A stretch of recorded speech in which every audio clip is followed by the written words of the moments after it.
Okay, good afternoon, everyone. Happy Monday. Hopefully everyone is recovered from the weekend. What happened over the weekend? I don't know. Nerd prom? I think that's what they call it. You never know. Okay, so I have two things at the top, and then we can get into it. So I want to begin actually on a solemn note. Over the weekend, deadly storms devastated communities across the Midwest. We are praying for those impacted and the families who lost loved ones, as well as those who were injured. The White House is coordinating with state and local officials, and we stand ready to provide support as needed. FEMA will be on the ground today to assess the extent of the damage, and tomorrow, the FEMA administrator will travel to Oklahoma to meet with state and tribal leaders and hear directly from those who have been impacted. We are grateful for the first responders and rescue teams who have been working around the clock. Residents should remain vigilant and continue to heed the instructions of local officials. Turning to this week, today kicks off National Small Business Week. Under President Biden's leadership, we have empowered small businesses and small business owners nationwide, leading to a small business boom. We've seen historic growth in business applications over the last 3 years, and we're on pace to set more records in 2024. There have been more than 17 million new business applications filed during the Biden-Harris administration. Building on this progress, the Small Business Administration announced that our administration has awarded a record amount of federal contract dollars to small businesses. And we are releasing the third annual Small Business Boom Report, which shows how SBA has nearly doubled small dollar loans to small businesses compared to 2020. To highlight this work, Vice President Harris is kicking off her National Economic Opportunity Tour in Atlanta, where she will meet with small business owners who are taking advantage of how resources to help launch and scale their businesses. The President and Vice President will continue fighting congressional Republicans' attacks on small businesses, including their attempts to cut SBA funding by 31%. And I lied, I have one more thing for you, and then we'll get going. Looking ahead to later this week, the President will travel to Wilmington, North Carolina on Thursday to discuss how his investigation in America is rebuilding our infrastructure and creating good paying jobs in Wilmington and across the country. We certainly will have additional information for all of you in the days ahead, and please stay tuned. With that, hey Darlene. Hi. Thank you. Hello. 2 foreign questions and then 1 quick domestic one. Does the White House see any forward progress with the latest hostage deal that Secretary Blinken described as extraordinarily generous on the part of Israel? So a couple of things. As you know, we put out a readout yesterday that the call that the president had with Prime Minister Bibi Netanyahu, and the significant focus of that call was obviously on securing the release of all hostages and paving the way to a prolonged ceasefire that would provide relief to the people of Gaza. In recent days, there has been new progress in talks, and currently the onus is indeed on Hamas. There is a deal on the table, and they need to take it. We believe that all efforts need to be brought to bear to convince Hamas to accept the proposal immediately. And so to that end, just a little information for all of you, this afternoon, the President will speak with the Emir of Qatar and President of Egypt. Secretary Blinken, as just you noted in your question, is in the region right now to carry out the same message that I just laid out to you.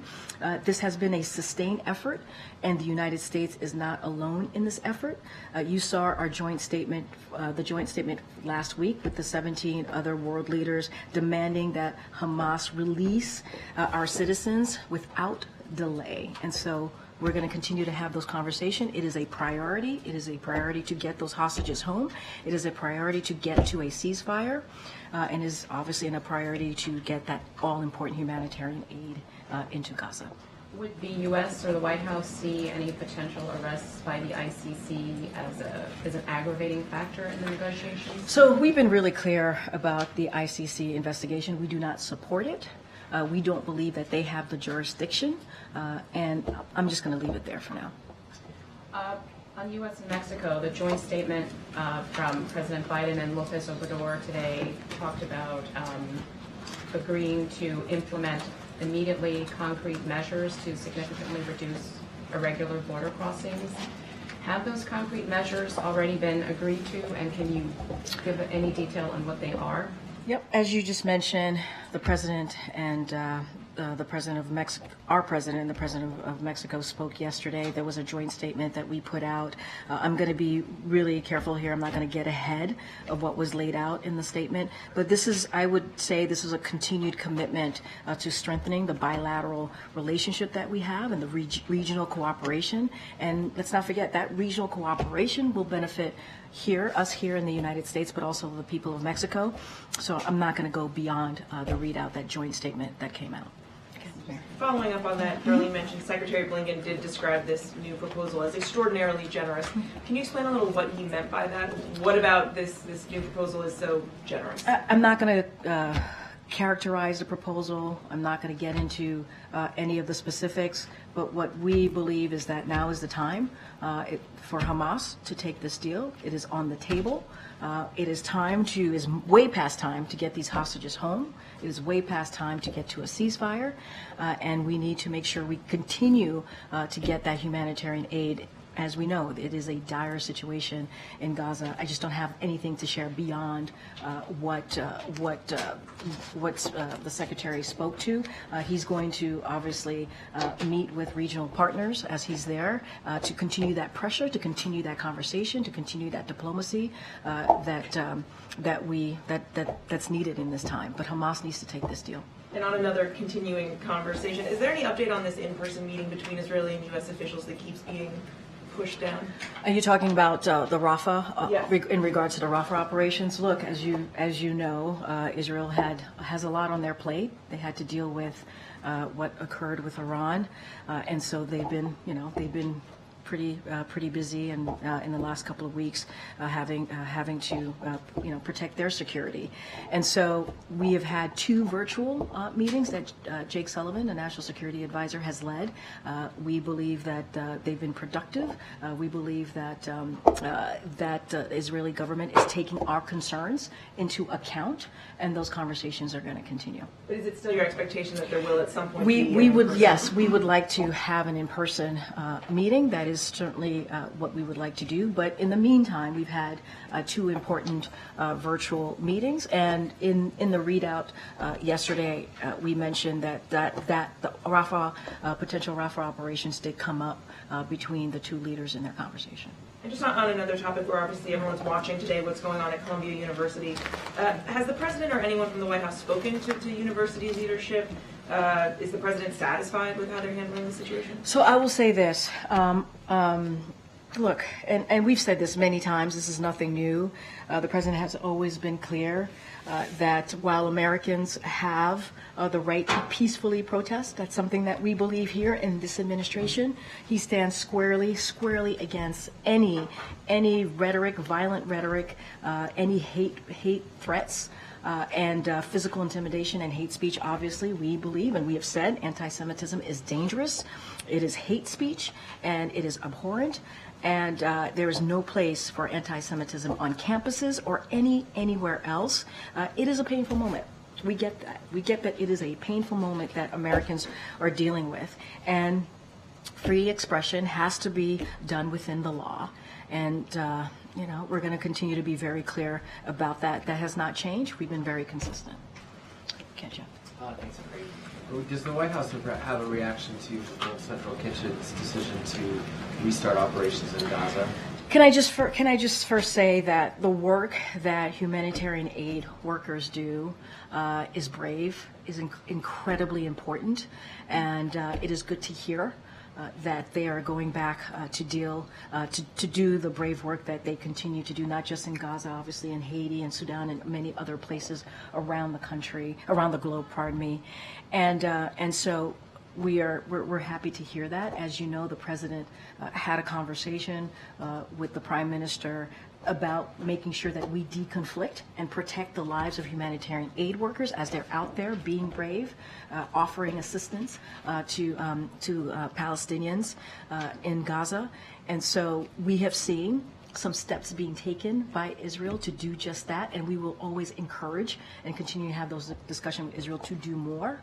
And so we are certainly encouraged by that, by humanitarian aid workers from WCK going back out there, and also encouraged by the steps that the Israeli government has taken to make sure that more humanitarian aid gets in. Did you consult with them at all about that decision, and are you confident that the aid workers are not going to take further risks? So we're going to continue to be very clear with the Israeli government on making sure that they are protected, humanitarian aid workers are protected, and we have seen some progress in that deconflicting, and we've seen aid increase. I do want to lay out a couple of things that in the aid, humanitarian aid going in, that we've seen increase. Overall, nearly 5,000 trucks have entered Gaza since early April. That includes almost 200 humanitarian and commercial trucks a day, on average entering Gaza in the last 3 weeks. Some days 400 plus truckloads enter. The United States conducted over 30 airdrops for relief supplies, including over 1 million meals, 141,300 bottles of water to Gaza as of April 28th. And a lot of that is because of the president stepping in and making very clear that we need to do more. And the United States have led in the effort on getting that humanitarian aid. Just lastly, a follow-up on Mary's question. Does the White House support peaceful protesters at Columbia or elsewhere being threatened with being removed from the school or being put on discipline or probation? So, do you think that is fair? So, got to be super mindful. These are institutions. Some of them are private, some of them are public, and it is up to their leadership, university leadership and colleges, to make that decision. Not going to weigh in on that from here. We're going to continue to say all Americans have the right to peacefully protest. At the same time, we have to call out any hateful rhetoric that we hear. Anti-Semitism is wrong, and so we're going to continue to do that. But universities and colleges make their own decisions. It is up to their leadership. We're not going to weigh in from here. Okay, Thank you, Karine. Our new CBS News poll found that registered voters in Michigan, Wisconsin, and Pennsylvania believe that they would be financially better off if Trump wins. How do you explain that? Going to be careful because we're talking about registered voters. We're talking about a candidate now, obviously the former president who's now a candidate. I got to be mindful of the Hatch Act, and so can't speak to that specifically. But what I will say more broadly is we understand what Americans have gone through. We understand that the pandemic was a heavy burden on Americans. We understand that Putin's aggression into Ukraine caused inflation to rise, right? Pandemic caused inflation to rise, caused damages to the supply chain. And so that's why the president took action. The American Rescue Plan obviously was incredibly important in turning the economy around, dealing with the supply chains. And we also understand that prices are still too high. They're still too high. So this is why you hear us talk about junk fees. This is why you hear us talk about lowering prescription drugs. It is important making sure that big corporations and billionaires pay their fair share. And so we're going to do more work, and we're hoping that message gets through to the American people. That's why you've seen the president in New Hampshire, in Las Vegas, in Madison, Wisconsin, laying down that message directly to the American people. But there is a contrast here. There's a stark contrast to what we see, what the president has been doing, this administration, the Biden-Harris administration, and what Republicans are trying to do. They literally put out a budget that cuts Social Security, Medicare, Medicaid, and gives special interest groups, billionaires and corporations, a tax break. The president doesn't believe that. So that's what I will say. I have to be really mindful to not speak specifically to that poll, but more broadly, that's what I can say, and we understand what Americans are feeling right now. That's what we're trying to do more. Is the president frustrated that despite the fact that he continues to say what he has done, that some Americans are not feeling the impact of his So, policies. look, we have seen some consumer confidence go up over the past couple of months, and I think that's important to note. And so that is out there, that data is out there. Look, we're talking about a president who understands what it feels like to sit around your kitchen table and have to make difficult decisions. We get that. He gets that. This is why he's trying to build an economy from the bottom up, middle out. He's been very, very clear about this is a sympathetic president, so he gets it. So he's not going to be frustrated by that. What he's going to do is continue to do the additional work to lower cost and do everything that we can there, and to go out there and speak directly to the American people. I think that's the most effective way to do that. Just one quick Sure. follow-up on Jeff and Mary, and correct me if you are Jeff and Mary. On Jeff and Mary. I'm sorry. Your colleagues. It felt like Jeff and Mary. Oh gosh. All right. So I do know who you guys are.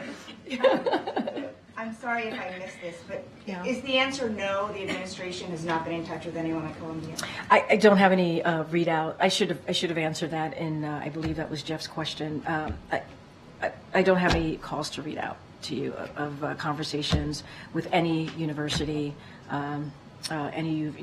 leaders at this time. Obviously, the president's going to go speak at Morehouse, and so we've been in touch with them because he's going to deliver a commencement speech. He's looking forward to doing that. It is such an important moment in time for graduates, and he's going to go obviously to West Point. Those are the two that he's doing. Okay. Thanks. Thanks, Karine. I wanted to go back to last week. The administration announced that it was again delaying. Last week. I know. All the way back a few All the days way ago. back. The administration announced that it was again delaying potential ban on menthol cigarettes. Yeah. What do you say to critics that say this decision is prioritizing politics over health outcomes? And can you give a timeline for this decision to actually be made? So, look, Secretary Becerra obviously put out a statement on this, I believe on Friday. And I'll say this, look, the rule garnered a lot of attention, historic attention, and during the public comment period, obviously. And so we got an immense amount of feedback, and this is including various comments and feedback from civil rights organizations and also the criminal justice movement. And we want to be really mindful to that. And so obviously there's more conversations to be had, and we have to really address the concerns of civil rights leaders and also the criminal justice leaders and also the many, many Americans who wanted to make sure that their voices were being heard. And so it's going to take more time. I don't have a timeline. This is an OMB process. They're going to run through that process. And we just want to make sure that we deal with this significant policy issues that are in front of us right now. The Secretary of State met with the Saudi Crown Prince today. Obviously, they're talking primarily about the hostage ceasefire deal, but I'm wondering, headed into the summer months, if that conversation or any conversation with the Saudis recently have touched on oil production and what you'd like to see there. So look, I don't have anything to say about that piece. I think the State Department, this is Blinken's trip. If that came up, they will have more to say on that. I don't want to lose the importance of the Secretary being in the region right now. We have to get this hostage deal done. It's on the table for Hamas to take. The Secretary is going to meet with regional partners, and it is time only Hamas is standing in the way right now. It is time to move. We got to get these hostages home. We got to get to a ceasefire, and we got to continue to get that humanitarian aid. It is dire. The situation is dire in Gaza, as you all know. Well, last quick one. The Washington Post had a lengthy story today detailing efforts by Indian intelligence services to carry out an assassination in the United States. Now that some of those, I know you were asked about it when this first emerged, but now that the details are known, can you talk about how, if at all, this has impacted our relationship with India? Yeah. What steps we may be taking to make sure that something like this doesn't happen? So any specifics, there's an investigation, as you know, going on. So as you just stated in your question to me and a criminal investigation, the Department of Justice obviously is running that, so anything specific to that, I would have to refer you to the DOJ. Look, India is an important strategic partner here in the United States, of the United States. So we are pursuing an ambitious agenda to expand our cooperation in several areas. As you know, we've been really consistent about that and have laid that out multiple times, whether it's a meeting here with the Prime Minister or a meeting abroad. This is a serious matter, and we're taking that very, very seriously.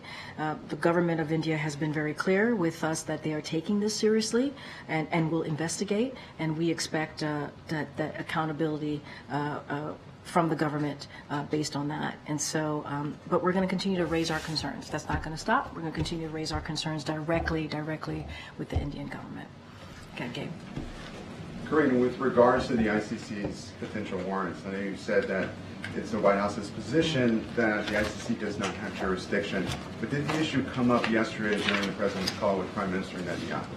I don't have anything to read out beyond the readout. I don't have anything to lay out there. Obviously, and I said this moments ago, what was significantly discussed, the primary focus of that call was obviously that hostage deal, getting to a ceasefire, getting humanitarian aid into Gaza. That was incredibly important, and obviously our continued support for Israel's security. That continues to be ironclad. Obviously, that we've shown that, but we need to get to that hostage deal. We need to get the hostages home. We need to get to a ceasefire, and that was the primary conversation. And obviously, the Rafah operations was discussed as well.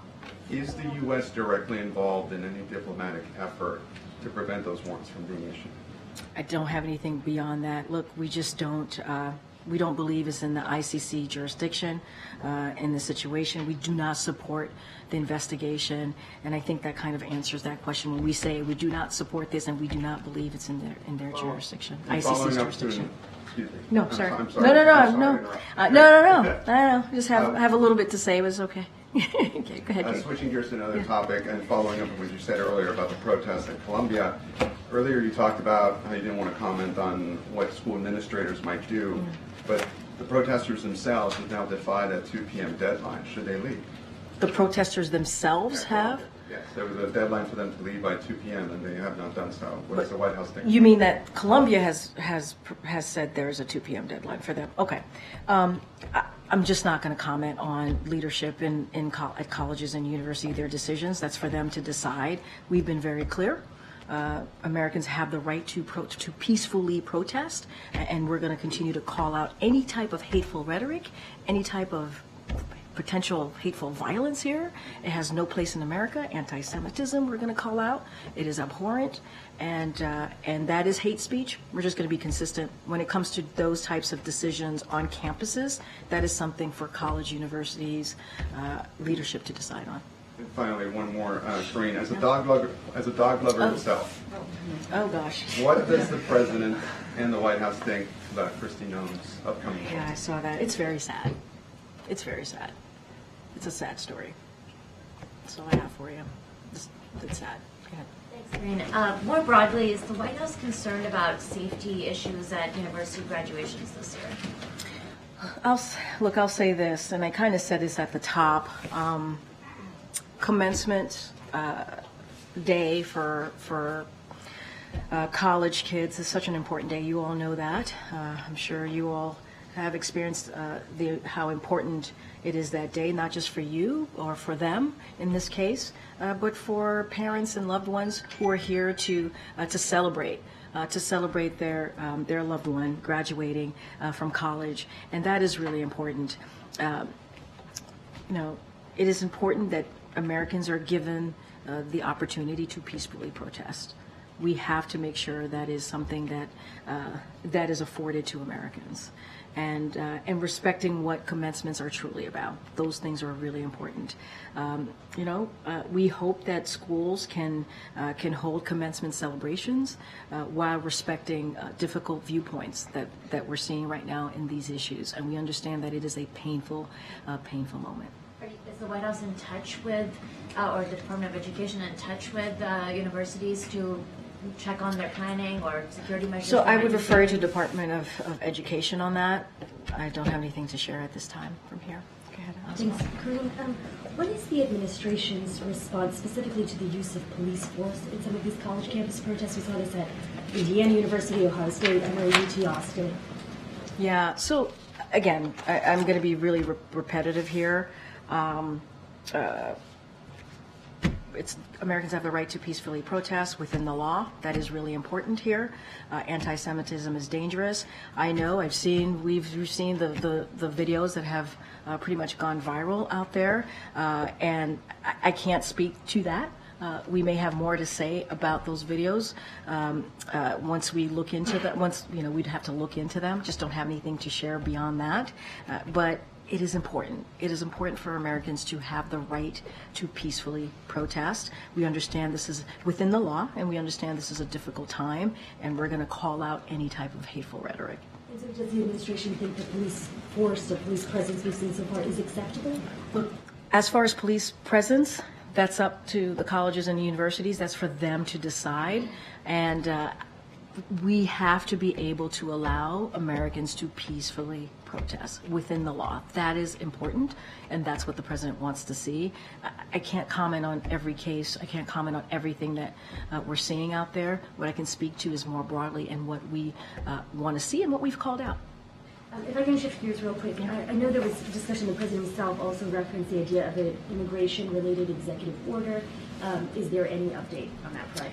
Look, and I've said this many times before, we believe the bipartisan proposal that came out of the Senate that Republicans rejected because of the former president saying that it hurts him politically helps the president and not himself, not Donald Trump. That's what we saw. That proposal will do the significant work needed at the border, the significant work to move forward on a broken immigration system. That's what we want to see. In the meantime, we always said that we don't believe moving with an executive action is the way to go. We want to see that proposal, but we're always going to look at all options. I don't have a decision to be made. I don't have anything to announce, but we're going to continue to call on Republicans, call on Congress to move that that bipartisan Senate proposal forward. Okay. Thanks, Karine. A couple of questions for you on Saudi Arabia and also on Ukraine as well. Yeah. Secretary Blinken's obviously been in Riyadh discussing the Israel-Hamas war. He's also been discussing the Abraham Accords and normalization of ties between Saudi Arabia and Israel. How confident is the U.S. that those talks can be revived? Look, we're going to continue to have those diplomatic conversations. It's important to do so. We got to be confident. We're going to be confident that it gets to a place where we have a solution here, and so I can't go beyond that. The secretary, as you said, is in Saudi Arabia. He's going to have look. The important part about what we're trying to do this week and what you're seeing Secretary Blinken, what you've heard from the readout and heard me talk about, you read yourself the readout from the president with his call to Prime Minister Netanyahu, is to get to this hostage deal. We got to get to this hostage deal so we can get to a ceasefire, get that all important, continue to get that humanitarian aid into Gaza. We know the situation in Gaza is dire, and they also had a conversation about the Rafah operations. And so that is really the focus here. That is the significant focus. It is important to get to that deal. The U.S. also said that it's preparing to offer a security package to Saudi. What would that entail? I don't have anything to share on that. Okay. On Ukraine, Ukraine has lost more ground in the last couple of days as it awaits U.S. aid to get there. Is there any updates on the state of that shipment? So the aid into Ukraine is ongoing.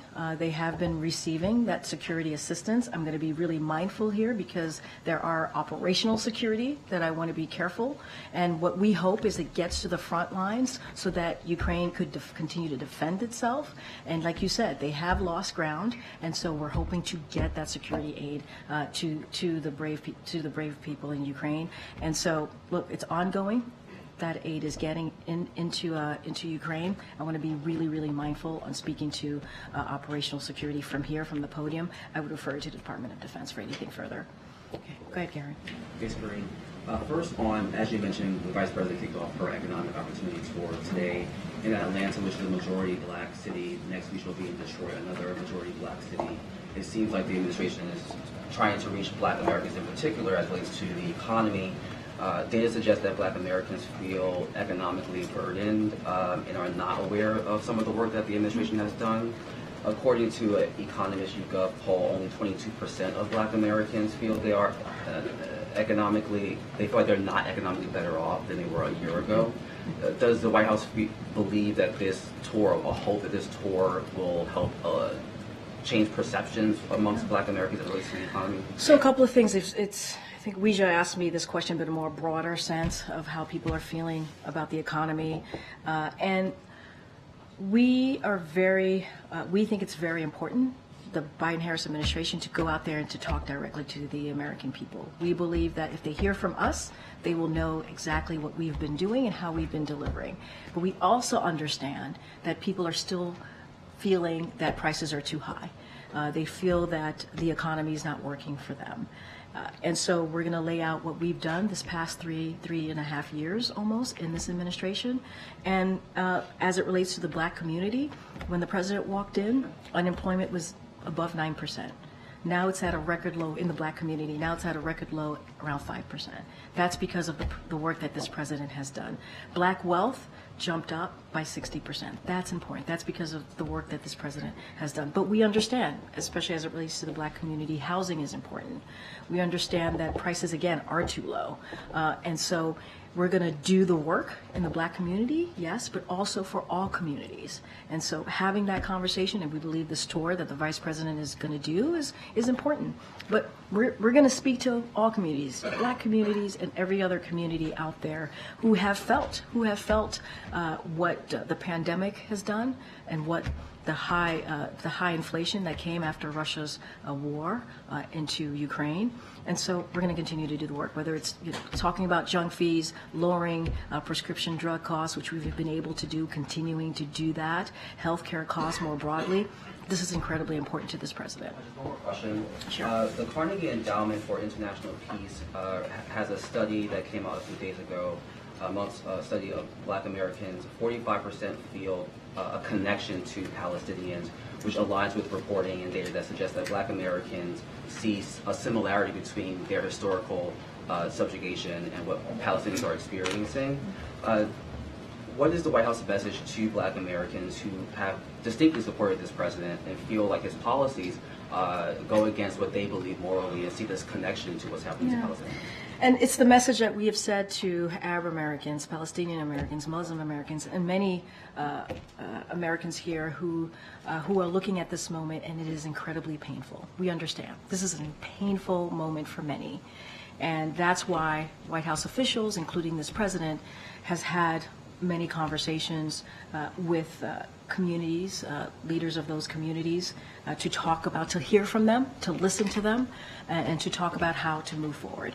And it is also why it is so important that the president spoke to the Prime Minister of Israel yesterday. That is also why it's important that we see the Secretary Blinken in the region this week to talk about how do we get to a hostage deal that will lead getting Americans home, getting hostages home to their loved ones, but to also lead to a ceasefire. We understand how important it is, and we get that the dire humanitarian situation in Gaza is dire. That's why we've done an uptick and spoken direct conversations with the Israeli government on what we can do to get more aid into Gaza. And so that's what we're seeing. And so we got to get that hostage deal. We do.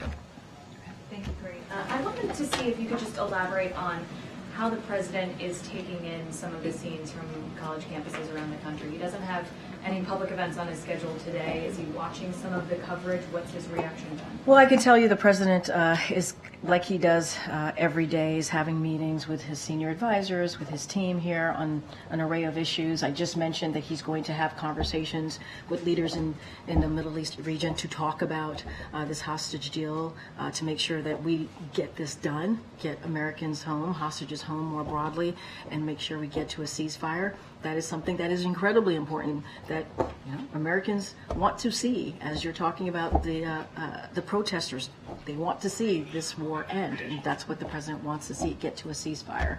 And so he's focused on that. That's his focus. I can't speak to him catching any of what's happening on TV, but I can speak to the importance of the meetings that he's having and these 2 head of state calls that he's going to have this afternoon. Last week, House Speaker Mike Johnson visited Colombia and said that after that visit, he was going to be calling President Biden to discuss potential response, even the potential for a role for the National Guard. Did that conversation happen? And has the president I mean, look, I would refer you to the speaker. I don't have a call to speak to as it relates to the National Guard. I've been asked this question. Did that call happen? I don't have a call to speak to. What I can say is that as it relates to the National Guard, that is something that is under the jurisdiction of governors.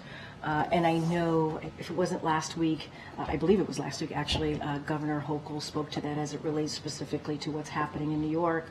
And so I would refer you to her office. But National Guards, that's not under our jurisdiction, that's under governors. And military aid for Israel, there is a May 8th deadline for the Biden administration to certify that Israel is in compliance with international humanitarian law.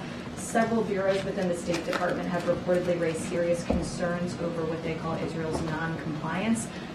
How is the president planning to make this decision? What meetings is he taking? What information is he evaluating? And when do you expect him to make a decision? So look, I will say this: in that conversation that he had with the Prime Minister, he continued to say that give the commitment that Israel's security is ironclad. Our commitment to Israel's security is ironclad. That will continue, and that is a commitment that the president has. I'm not going to speak to a May 6th deadline. That's not something I'm going to do at this time. But look, that the president has been very clear as it relates to making sure that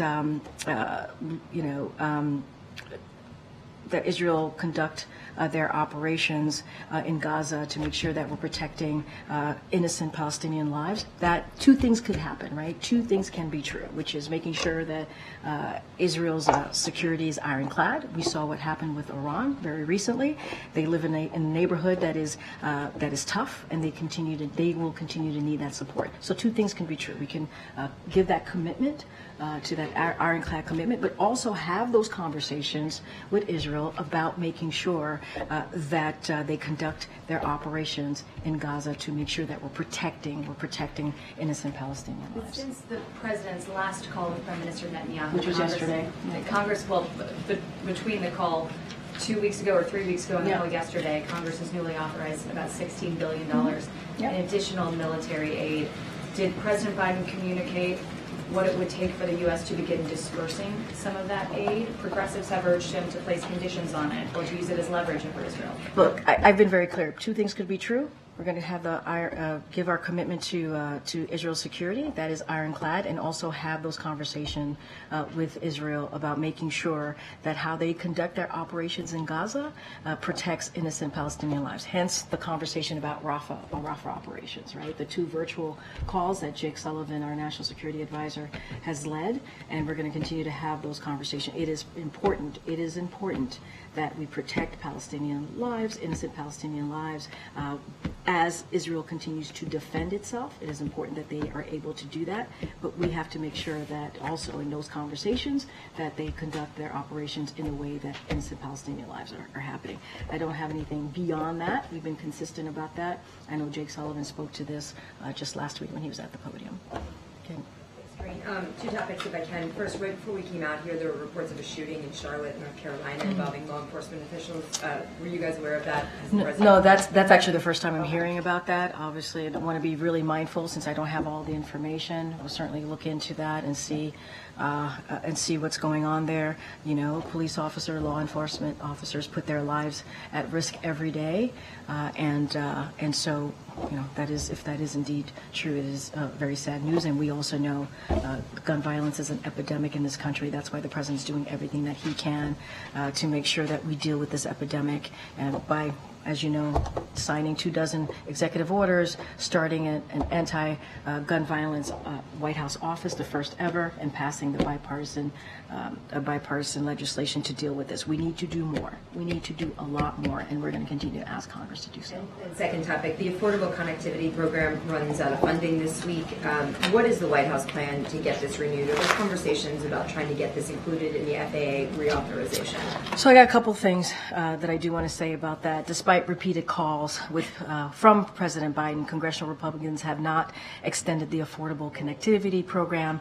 This essential program has helped millions of Americans participate in school and work, access health care, and stay connected with their loved ones and more.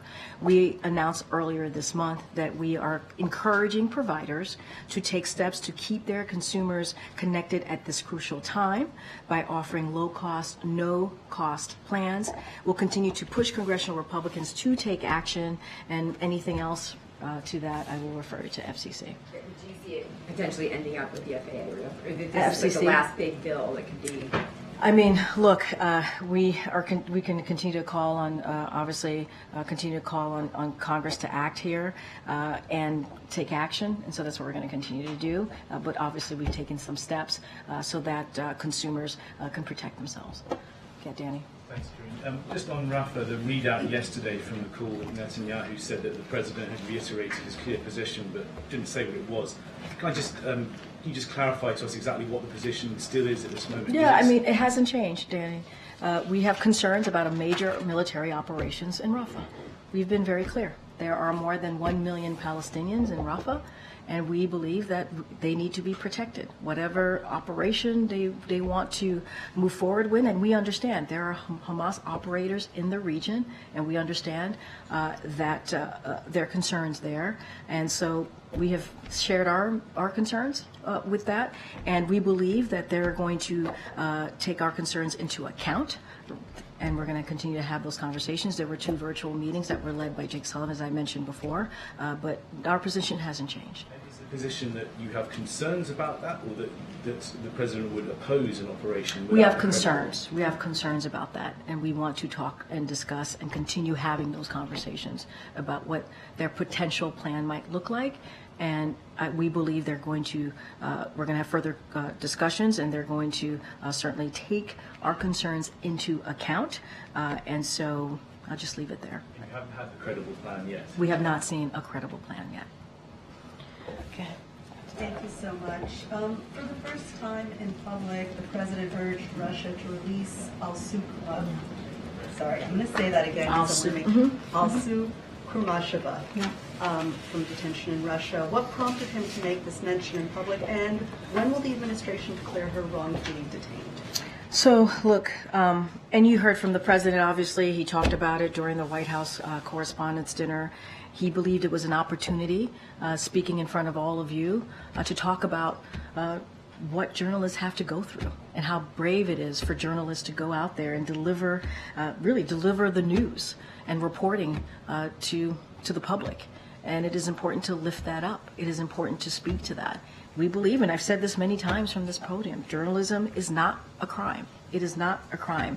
It is not a crime here, it's not a crime there, and it's not a crime anywhere.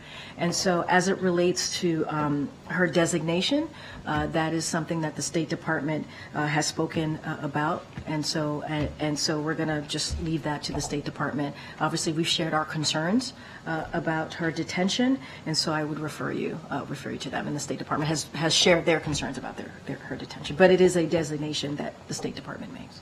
Got it. So today we heard China's government denying an accusation made by Secretary of State Blinken that they were seeking to interfere in the U.S. election.